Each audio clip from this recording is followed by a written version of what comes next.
they're the ones who are committing. That's it. What were you saying about UCLA? We're the ones that are moral. UCLA, a lot of my peers at UCLA, they'll go out there and they'll protest for things that are shallow, like money, right? Like what they want to be called. But at the end of the day, something as fundamental as our freedoms of speaking out, our freedoms of actually congregating, of what we can do, of what's essential, what's not essential, they refuse to do that.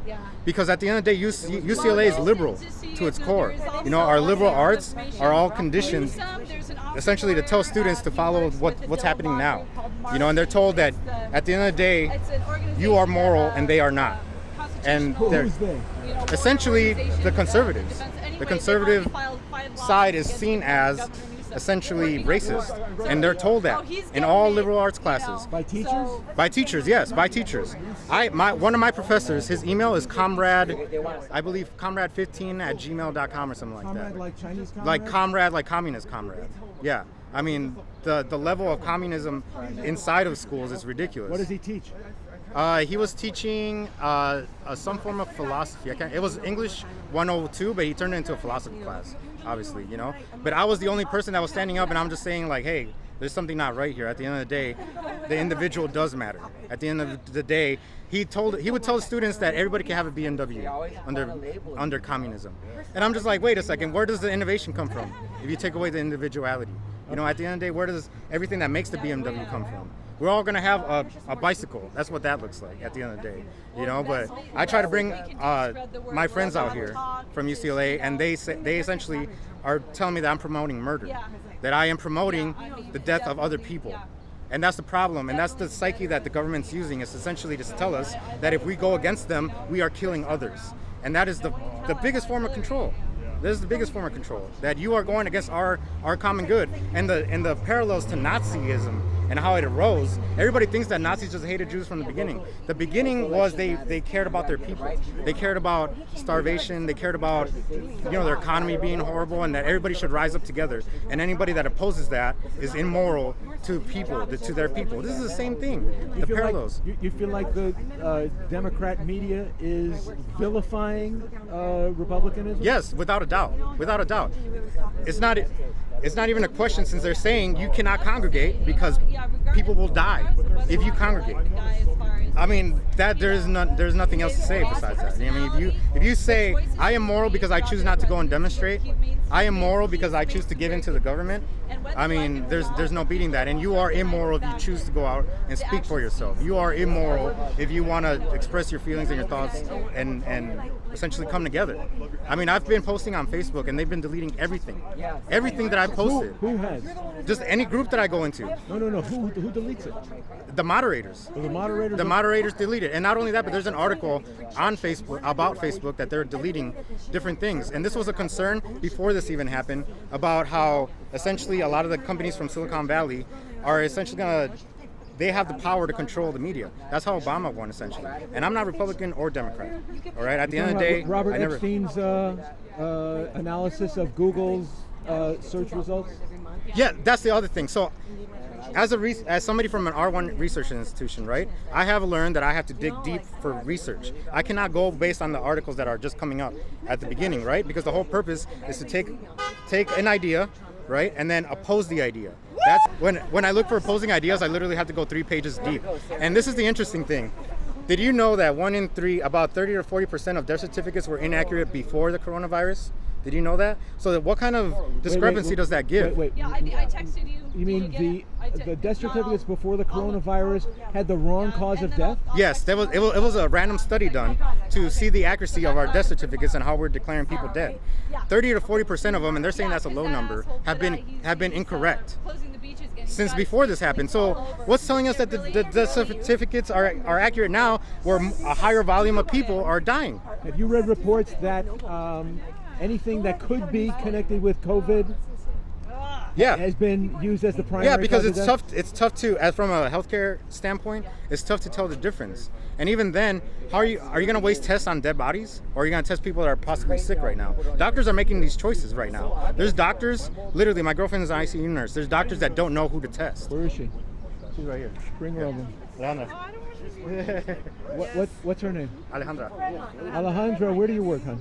I work at City of Hope, but the reason we really don't have any we don't have any COVID patients really because we It's a have cancer hospital, isn't it? Yes, it's a cancer hospital, so a lot of our patients are immunocompromised, so something like COVID-19 could be potentially devastating to hundreds of our patients because they're already at such a high risk level of death because of other things. So right now we have 0 cases, so it's been pretty safe. In fact, they've had to call a lot of us off, just going through to call us off because since there's no elective surgeries and a lot of the things are being withheld, we aren't needed as much. So it's really crazy that they're inflating the minds of nurses and healthcare workers sometimes in areas that we don't really have that population. So, I mean, the disease isn't, the virus isn't necessarily in all areas. I mean, it can be potentially, but if it is, then I mean, we need to figure out other ways of controlling it, and it's not through secluding others and putting them in danger by not offering necessities, the essential needs. And also they're feeding into the hero narrative with the nurses. So the nurses are getting a lot of things for free right now. They're getting free stays, they're getting free food. They're feeding this hero narrative at the end of the day. But tell me, have you heard about the coverage about the nurses calling murder in New York of what they're doing over there in the hospitals? Yes. About how the ventilators are actually killing people? Yes. Yet that's not being broadcasted, because at the end of the day, the number one rule of control is you give people what they want. You give people what they need, you make them feel important, and they won't speak against you. The most powerful tool right now are the nurses. You call them heroes, you give them food, you give them all these things, of course they're not gonna say anything. They'll let it slide. The healthcare industry was corrupt before it even started, because money was involved since the beginning. And now it's just become worse. What was the last line? The bus. Now it's just become, the corruption has gone into another level, essentially, because money has always been involved in the healthcare industry since the beginning. And now it's just heightened to another level where they have different reasons to make more money. And I know people don't want to think about a doctor or a nurse choosing to take an easy way out, but people do that. That is the honest truth. And this is speaking from experience. Do you think the hospitals are putting people... I left the healthcare industry, I'm sorry, because of that. You left? I left the healthcare industry because of that. What were you I doing? worked in a dementia unit, and the way that they treated people in the dementia units, these people were paying $15,000 to stay in this specialized building, and they would have us wake them up at 3 a.m. in the morning. Why? Because they wanted more people up to help the following shift, but they wanted minimum staff. So the night shift, we had to help the morning shift, and in order to do that, we had to get these people up earlier, so that would ease the low count of employees, essentially. So I reported them to the state, and then I left, and I said never again to the healthcare industry, because it's all, the money's involved, and it's still involved, and now they're controlling the people that can speak out against them by giving them things. I mean, that's what Democrats do. They give our people, Latinos, we have honor, we have principles. We are willing to die for our freedom and our honor. Yet they feed our youth. They tell them, here, I'll give you TV, I'll give you food, and you will not rise against me. Essentially, that's a narrative. You mean, is that how they continue to get Democrats elected? That's exactly how it's done. The Democrats were the original slave owners. Let's not forget, let's look at history. So if you can't beat somebody with a stick and comply, you give them the carrot. They are giving them the carrot. Why would an average person, right? If you're smoking weed, eating, doing whatever, watching TV, why would you want to rise up if they're giving you these things? You don't. Unless you have core principles within yourself that they're basically telling you those things aren't as important as me giving you these things. You don't have to worry about it. So why don't more Latinos or Hispanics move away from the Democrats that keep, essentially, that try to keep people... Honestly, up until this point, I have been in the middle, right? And I told myself a long time ago that I would never take a side unless my basic freedoms were taken. A side on what? Taken like a left, right, Democrat, Republican, didn't matter. I would never take a side unless my basic freedoms were threatened, and they have been. And for the first time, I am coming out, and I'm saying, no, this isn't gonna happen. And my goal now is I want to actually move to Texas, because I'm just like, we're outnumbered here. I just read an article yesterday of how the Republicans are a super minority in California. So I basically What told do you my mean a girlfriend, super minority? super minority, as far as like we are completely underrepresented here. You know, I mean, the Democrat. This is I forget what the term is, but essentially it's completely controlled. Republicans are a super minority? Yeah, they're a super minority within California. Well, they're a minority, but how they... I guess the term, I'm not sure exactly what the level is, but essentially you go from being a minority to being so underrepresented that you almost have no voice in the system anymore. You know, there's a difference between being somewhat unrepresented and to the fact that you don't have no say. Right. Which is more, I mean, this is evidence right here, Right. essentially. Yeah, but how does Democrat rule, which is supposedly better for Latinos, Right. how does it make life tougher for you? It doesn't make life tougher for us. That's the problem, because they give us things, okay? So they'll give us food, they'll give us entertainment, they'll give us these things that are shallow, that don't mean anything, but what they don't give us is our principles. You know, they don't give us the honor. I was born and raised in Mexico. I was born and raised in Tijuana. My dad's a United States citizen, and he was in the Navy. He's a veteran, and it's sad that I had Is to. he Latino? No, he's white. He's white. My mom's Latina. Okay. And I grew up with learning our heroes in Mexico: Miguel Hidalgo, Niños Héroes, which are the kids that died in our revolution, all for a cause, you know. And we're not being taught these things anymore through our families, because that same study that I was reading about the Republicans being a super minority, it also demonstrated how Latinos, we are socially conservative, but we are monetarily liberal, you see. And at the end of the day, money matters more around here, essentially. I mean, especially California. So if we give you things, they will compromise their principles to have those, essentially. And they will just weed it out over time to where we lose those things, where we lose honor. Because I was raised that for my flag in Mexico and for my flag in the United States, I'd be down to die for it. You know, I'd be willing to give my life for the freedoms that others have shed their blood for. You know, and here, it's sad, the last thing that I have to say, that it's sad that I have to teach Americans, born and raised here, what they're supposed to do for their government. At the end of the day, it's our responsibility. For their country. For their country, yes. Yeah. Because at the end of the day, the military protects us overseas, and we as citizens are supposed to keep the government in check. That is our duty. Keep them in check. Keep them in check. Which means make what? sure, essentially, when they start, because the government will, it's been proven throughout history that the government will exercise its powers to see how far they can get away with it. That's You mean exercise or exploit? Exploit, exercise. I mean, I would like to use a term that's not exactly Abuse?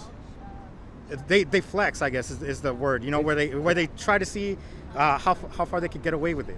You know, they want to expand their power and see if there's resistance to it, and they test it. Because do I believe that everything's that this is going to cause some kind of like complete takeover? I don't believe so. I believe things will get somewhat back to normal, but I believe that this might be a test for something bigger down the line. You know, at the end of the day, they test this and they see, oh, well, we were able to shut down the government or the city for a whole month. And then not only that, but I'm also going to tell people, I'll let you know of my plan later. And then I won't tell you everything about it either. I'll just, you know, here or there, you know, I'll let you guys know how it goes, you know. Just being kind of not upfront about it tells you how much control they have, essentially. But getting back to the Latino subject, Yeah. We are, in fact, conservative in our beliefs. But the government is affecting our youth and telling them that those principles are no longer needed. You are no longer under threat. You never have to worry about honor and revolution or any of these thoughts, because we're giving you everything. We are your friend. So if I came to your house and we were roommates and you had a gun because you didn't trust me, if I started giving you food and I started paying for the bills and we became really good friends, right? And I say, why do you still have that gun? You don't need that gun. We're friends, right? I mean, we eat together, we break bread together. I take that gun away and then all of a sudden I take what I want. I mean, this is just, it's basic psychology. It's basic power. I love power dynamics, and this is what's happening. You know, they're testing their limits to the common person here, and it's clear where the lines are drawn for people. What has this sequestration taught? It's not over, right? It's Definitely not over.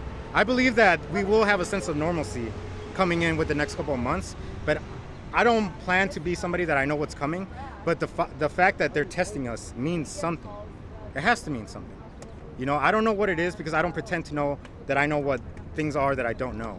But I do know that when somebody exercises their power on you, it's for a reason. It's like a bully testing somebody. They test you until you stand up against them. That's just common psychology. So if the bully pushes, eventually you're going to get beat down or you're going to fight back. When that's going to happen, I don't know. But I know that I've always been anti-bully. I've never let myself be bullied since I was young. The minute a bully pushes me, I push back. And I always said that this is the one thing that the government can demonstrate itself as being a bully, by taking away my rights, my basic rights. The minute they do that, I will push back. And that's the bottom line. Don't threat on me. I live by that. Is there a conservative club at UCLA? UCLA, I actually looked up these stats yesterday. I wish I would have gone to USC because they're a little bit more conservative. But it's a fortune. It's a course. I know, that's the reason. I mean, I had basically a full ride to go to UCLA because of my academics. USC was like, we'll pay 75%, which is still, you know, I mean, by the end of it, I'd still be $100,000 in debt. But UCLA identifies, the population at UCLA identifies as conservative, makes up 1% of the school. 1%. The school is 99% non-conservative. Non-conservative, Well, yes. maybe they're centrist. Maybe it's... There's some centrists. I believe centrists are like 25%, but between liberal and extreme liberal, it makes up about 65 to 70% of the school. Do you feel that if a student challenges a liberal party line or expresses a conservative point of view, that the teacher might discriminate against them? The teacher might discriminate against them in their grades? I wouldn't say the teacher. I would not say that. I would say the teachers at least are fair. They do. I believe the teachers all do have their own narrative that they're pushing. That's without a doubt. But I do believe that they won't take sides. They won't discredit me. I know that my grades won't be affected. I can't say that at the end of the day. But I do know that they push the populace of our students at UCLA to go towards that direction so that they do the shaming. Which I'm an older student. I'm 30 years old. So I already know what I stand for. So when I went to UCLA, a lot of the kids are being fed this narrative while I already know my principles and what I stand for. So I would challenge them. You know, for example, when the teacher said if we were all communists, we could all have BMWs, I asked, where does that innovation come from? If there is no incentive to have innovation, to have these things, then where does that come from? You know, can't we learn from the past? And essentially that's the common narrative, you know. Capitalism offers incentives that socialism doesn't. Yeah, and the other thing too, I've taken African American studies as well, and I have asked them, you know, because I'm a Latino, and when I moved to Milwaukee, the most segregated city in the United States until 2014, I lived in a black neighborhood, so I grew up in that culture as a Latino, and I basically took into that, right? So I asked them, what I see is that they're making African Americans weak. They're teaching weakness. They're saying take these things instead of saying stand up for yourself. They think that standing up for yourself means go and stand up for getting free things. It doesn't mean I'm willing to die for my freedom anymore. It means I'm willing to die for getting a free, like, whatever at the end of the day. Yeah, but and I have black friends that have pride and say I stand up for my freedom of making money, for being on the hustle. I have actually there's been more black conservatives that come with me because we say our principles matter more than what you can give me. You know, what we believe is more important than that. And what the Democrats have done to African American communities is a shame. And the reason why I'm motivated now is because I don't want them to do that to Latinos. That's why. But haven't they? I mean, don't we? They have, but hold on a second. When you have a Latino candidate running against somebody who might be a better candidate, don't Latinos vote based on identity? True. But I feel like we don't really have. Oh, part of the article that I also read. So this article had a lot of information. Part of it was that these Republicans said that they refused to have a semi-Democrat kind of candidate run for them. So that's where they're going wrong. They are not being flexible, whereas the Democrats are being flexible. They're like, okay, we'll give you what you want. You know, they don't care. You know, they really don't care as long as they get power. Whereas Republicans stand by their morals and beliefs, right? But at some point, we have to reach out to a broader audience and connect to the larger population. As a Republican, you can't be that constricted. At the end of the day, maybe there's something you could work out with immigration. Maybe abortion. I've always been a proponent of, for abortion, let's set a time limit where we think that after a certain amount of time, it's irresponsible to have it done, because there is, like, you should know. And if you don't claim responsibility, then it's wrong. But a lot of Republicans here refuse to kind of go that way. So essentially, they're gonna side with the Latino because they believe that they have their best interest in mind. You know, and a lot of Latinos, I mean, I really don't know of too many Latino leaders here that will run for the Republican side. But aren't Latinos the dominant ethnic group in the state? We are. And that's why they've been working on us so much as far as taking our principles away from our fathers and our grandfathers that taught us honor and freedom and respect. So they're aiming on us, you know? Univision and Telemundo, they won't criticize that on the news, will they? No, I mean, none of these news outlets will criticize it. But at the end of the day, this is part of the breakdown that they want as far as Democrats are concerned. At the end of the day, this is what they want, because they perfected it with the black community, and now the Latinos are gonna have it. And it isn't about race. It's about, I've told this to my friends at UCLA, because I've argued with a black girl who's rich, and she said, you don't know how it is to be black, so you cannot quote Malcolm X. Essentially, that's what she told me. And I told her, I may not know how it is to be black, but I do know how it is to be poor. And that's something that you don't know. And at the end of the day, when we go to a black neighborhood, they will accept me over you, because at the end of the day, I ate chichlins and collard greens with them. You know, I was living out there and hearing gunshots all around me growing up. So I understand them and you don't. And that's what it comes down to, is about more of a economic and social kind of point of view than it is about race at the end of the day. And at the end of the day, as whoever's poor, white, black, Latino, those are the people that they will focus on and try to tear apart and then keep them divided, because at the end of the day, if you ruin that family structure, you ruin those principles. Me as a man in my culture, in the Mexican culture, we're taught to pass to our sons and daughters the principles of honor and respect. And then the mothers are supposed to pass down certain other principles of humility and different things. And I'm not trying to be sexist. I understand that we're progressing, right? Okay. But at the end of the day, we just inherently have those roles. So let's say, okay, for example, a single mom has a child, right? Who's gonna teach that child about the ethics of when you're willing to give your life up for freedom? Does that mom have that within her? I'm not saying moms don't, but I'm saying typically moms don't think about that, you know, especially a single mom. You know, so our morals are being torn apart that way. So that should be addressed within our communities. And we should, eventually I want to align with the party, and I want to be able to bring programs to our communities to teach them these things and not to forget our roots. Because they align with Americans. I mean, I spoke to this one person that said all these Trump supporters are racist, you know, out here, whatever, protesting. And my response was like, hey, you know what? Mexicans, we haven't forgotten. We also have honor, and we also believe in freedom. These beliefs don't have color at the end of the day. The only thing is that the media portrays it that way. But I know with myself and many others that we'd be willing to die for that, for what we believe in. Just like our forefathers did for us at the end of the day. We honor them in that way by keeping the rights that we have. We don't honor them by getting free paychecks. By getting free paychecks. We don't honor them by getting free paychecks. welfare, you mean? Welfare, by cutting the tuition at UCLA, by pronouns. We don't honor them in that. We honor them at the essential core of right now. This is the time to honor them.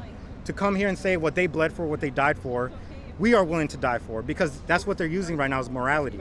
They're saying you guys are killing people by coming out here and marching. But at the end of the day, isn't that what freedom and your rights are worth?